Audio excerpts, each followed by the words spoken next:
प्यारे विद्यार्थियों, आज हम पढ़ेंगे विश्व बैंक, वर्ल्ड बैंक, अंतर्राष्ट्रीय पुनर्निर्माण एवं विकास bank, international bank for reconstruction and development. ये बीकॉम पार्ट 3 के जो विद्यार्थी हैं उनका ईएफएम का जो सेकंड पेपर है बैंकिंग एंड फाइनेंशियल सिस्टम, उसके अंतर्गत आज हम एक नया चैप्टर शुरू करने जा रहे हैं। उसका नाम है विश्व बैंक। इसको हम international bank for reconstruction and development के नाम से भी जानते हैं, अंतर्राष्ट्रीय पुनर्निर्माण एवं विकास बैंक।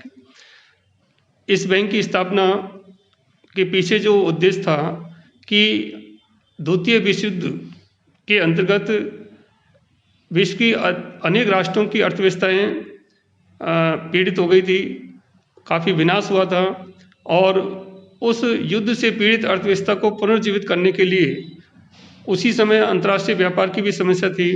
इन सब समस्याओं का समाधान करने के लिए सन 1944 में ब्रिटेन बोर्ड्स अमेरिका के अंतर्गत एक सम्मेलन आयोजित किया गया।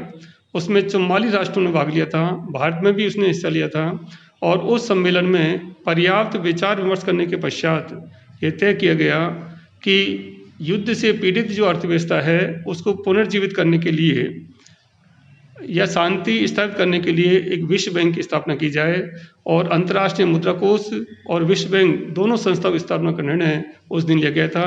इसके पश्चात विश्व बैंक की स्थापना 27 दिसंबर 1945 को कर दी गई थी और इसने विश्व बैंक ने अपना काम 25 जून 1946 से प्रारंभ कर दिया।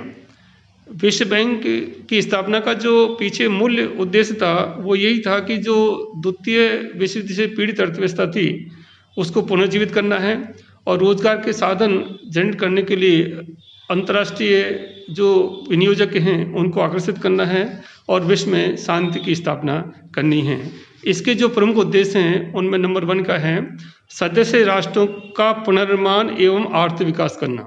सदस्य राष्ट्रों का पुनर्निर्माण एवं आर्थिक विकास करना, reconstruction and development of member countries.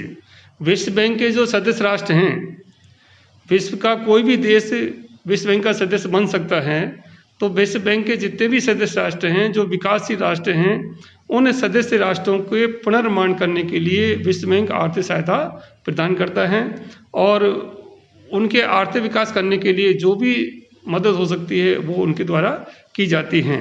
दूसरा इसका उद्देश्य है पूंजी के अंतर्राष्ट्रीय विनियोग को प्रोत्साहित करना। पूंजी का जो अंतर्राष्ट्रीय विनियोग है उसको प्रोत्साहित करने के लिए विश्व बैंक अंतर्राष्ट्रीय स्तर के जो निजी विनियोजक हैं उनको गारंटी भी प्रदान करता है और ये जो विनियोजक हैं ये विशेष रूप से जो विकासशील राष्ट्र हैं उनके अंतर्गत वो पूंजी का निवेश करते हैं जिससे कि उन राष्ट्रों के आर्थिक विकास में मदद मिलती है। तीसरा इसका प्रमुख उद्देश्य है दीर्घकालीन भुगतान संतुलन के साम्य स्थापित करना, यानी कि जो long term balance of payment है उसके अंतर्गत इक्विलिब्रियम स्थापित करने का उद्देश्य भी इसका रखा गया है। भुगतान संतुलन और व्यापार संतुलन में दोनों में अंतर है। व्यापार संतुलन में तो हम केवल दृश्य जो आयात और निर्यात की जाती है वस्तुओं उनको ही सम्मिलित करते हैं, लेकिन भुगतान संतुलन में हम दृश्य एवं अदृश्य वस्तुओं सेवाओं दोनों के आयात और निर्यात को सम्मिलित करते हैं। किसी भी देश का भुगतान संतुलन वो पक्ष में हो सकता है या विपक्ष में हो सकता है। पक्ष में होता है जब receipt is greater than payment हो, प्राप्तियाँ ज़्यादा होती हैं, भुगतान कम करने होते हैं। इसी प्रकार से हम कह सकते हैं कि प्रतिकूल कब होगा, जब आपके रिसीप्ट कम है और पेमेंट ज़्यादा है, यानी कि कुल जो भुगतान किसी राष्ट्र को ज़्यादा करने होते हैं। तो इसमें सामंजस्य स्थापित करने के लिए या संतुलन स्थापित करने के लिए विश्व बैंक जो विकासशील राष्ट्र हैं जिनका भुगतान संतुलन प्रतिकूल है उनको आर्थिक सहायता प्रदान करता है जिससे कि उनका भुगतान संतुलन बराबर हो जाए।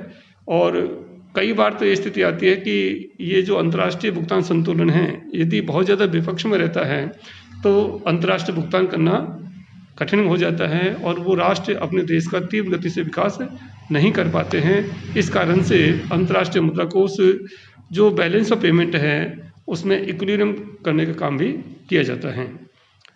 नेक्स्ट उद्देश्य है इसका शांतिकालीन अर्थव्यवस्था की स्थापना करना। क्योंकि विश्व युद्ध में कई राष्ट्र की अर्थव्यवस्था चौपट हो गई थी, उद्योग धंधे बंद हो गए थे, कई राष्ट्रों में निर्धनता थी, बेरोजगारी की समस्या हो गई थी, या हम कह सकते हैं उनका व्यापार उद्योग धंधे सब चौपट हो गए थे। और ऐसी स्थिति में जब दो राष्ट्रों के मध्य या विश्व युद्ध चल रहा था तो उसको शांति स्थापित करने के उद्देश्य से भी इसके विश्व बैंक की स्थापना की गई थी। और ये बैंक सभी सदस्य राष्ट्रों को शांति व्यवस्था बनाए रखने की अपील करता है और उनको उसी हिसाब से सहायता प्रदान की जाती है। तो इस प्रकार से हम कह सकते हैं कि विश्व बैंक का जो उद्देश्य है वो इसके विधान के अनुसार विश्व युद्ध से जो पीड़ित अर्थव्यवस्था थी उसको पुनर्जीवित करने का है। और हम ये कह सकते हैं कि वहाँ की जो व्यवस्थाएं हैं उनको ठीक ढंग से संचालित करने के लिए विश्व बैंक की स्थापना की गई और यही इसके कार्य हैं। अब आता है विश्व बैंक की सदस्यता। विश्व बैंक के विधान के अनुसार विश्व का कोई भी राष्ट्र इसका सदस्य बन सकता है। सामान्यतः जो राष्ट्र अंतर्राष्ट्रीय मुद्रा कोष का सदस्य होता है वही इसका भी सदस्य स्वतः ही इसको सदस्यता मिल जाती है। और जो विश्व बैंक का सदस्य बनता है उन सदस्य राष्ट्रों को विश्व बैंक आर्थिक सहायता प्रदान करता है, उनके आर्थिक विकास में मदद भी करता है। लेकिन जो सदस्य राष्ट्र इसके नियमों का पालन नहीं करता है तो उसको सदस्यता समाप्त भी की जा सकती है। मान लीजिए कोई राष्ट्र अंतर्राष्ट्रीय मुद्रा कोष की सदस्यता समाप्त हो जाती है तो विश्व बैंक की सदस्यता भी स्वतः ही समाप्त हो जाती है, क्योंकि विश्व बैंक अंतर्राष्ट्रीय मुद्रा कोष की एक पूरक संस्था के रूप में काम करती हैं। लेकिन यदि 75% या 2/3 बहुमत चाहता है कि वो विश्व बैंक का सदस्य बना रहे तो वह विश्व बैंक का सदस्य राष्ट्र बना रह सकता है, भले ही उसने अंतर्राष्ट्रीय मुद्रा कोष की सदस्यता त्याग दी गई हो। तो विश्व बैंक की सदस्यता में वो राष्ट्र जो 1944 में जो सम्मेलन हुआ था उसमें जो थे और उसके बाद बने हैं, तो भारत इसका प्रारंभिक सदस्य है, यानी कि मौलिक सदस्य है, जो कि इसकी स्थापना से समय से ही आज तक है। इसमें धीरे धीरे इसकी सदस्यों की संख्या में वृद्धि होती चली जा रही है और वर्तमान में लगभग 182 के राष्ट्र इसके सदस्य बन चुके हैं।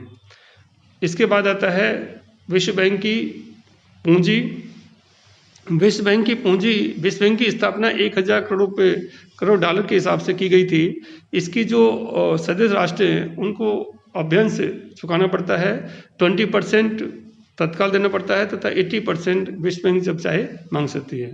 20% का भी जो 2% है वो स्वर्ण में रखना पड़ता था, अब SDR रखना पड़ता है और 18% स्वयं की मुद्रा राष्ट्र जो डॉलर है उसके अंतर्गत जमा कराना पड़ता है। तो सदस्य देशों के जो अभ्यंश हैं उसमें धीरे धीरे वृद्धि की गई है, इसकी पूंजी भी बढ़ाती गई है समय समय पर और भारत भी इसका एक मेंबर है, इसकी भी पूंजी उसके अंतर्गत निर्धारित की गई है और इसकी जो पूंजी है कोटा अभ्यंश के रूप से निर्धारित की जाती है। इसके बाद आता है मताधिकार, यानी कि मत देने का अधिकार।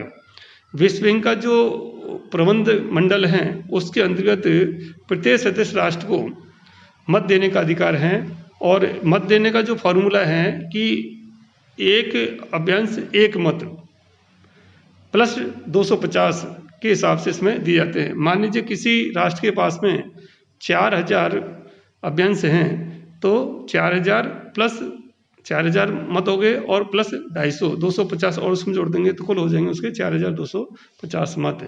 इस प्रकार से विश्व बैंक की सदस्य देशों के मताधिकार का इसमें दिया गया है। तो हम ये कह सकते हैं कि जिस राष्ट्र के पास में जितने ज़्यादा अभ्यंश होंगे, यानी कि पूंजी में जितना ज़्यादा हिस्सा होगा उसके पास में मताधिकार भी ज़्यादा होंगे। विश्व बैंक के अंतर्गत अमेरिका है, जापान है, फ्रांस है, जर्मनी है, ब्रिटेन है, इन लोगों के पास में इसके अधिकांश अभ्यंश हैं तो मताधिकार में भी उनका हिस्सा ज़्यादा होता है। जिस प्रकार से किसी कंपनी के शेयर्स 1 शेयर 1 वोट की स्थिति होती है, जिस व्यक्ति जितने ज़्यादा शेयर्स होते हैं उसको उतने ही मत देने का अधिकार होता है, ठीक उसी प्रकार से विश्व बैंक में भी प्रत्येक सदस्य राष्ट्र को जितने ज़्यादा अभ्यंश होते हैं उतने ही उसको मत देने का अधिकार होता है। और अमेरिका के पास में सबसे ज़्यादा वोटिंग राइट्स हैं क्योंकि उसके पास में सबसे ज़्यादा पूंजी में हिस्सा है, अभ्यंश उसके पास में है। आज की वीडियो में इतना ही पढ़ेंगे। थैंक यू, धन्यवाद।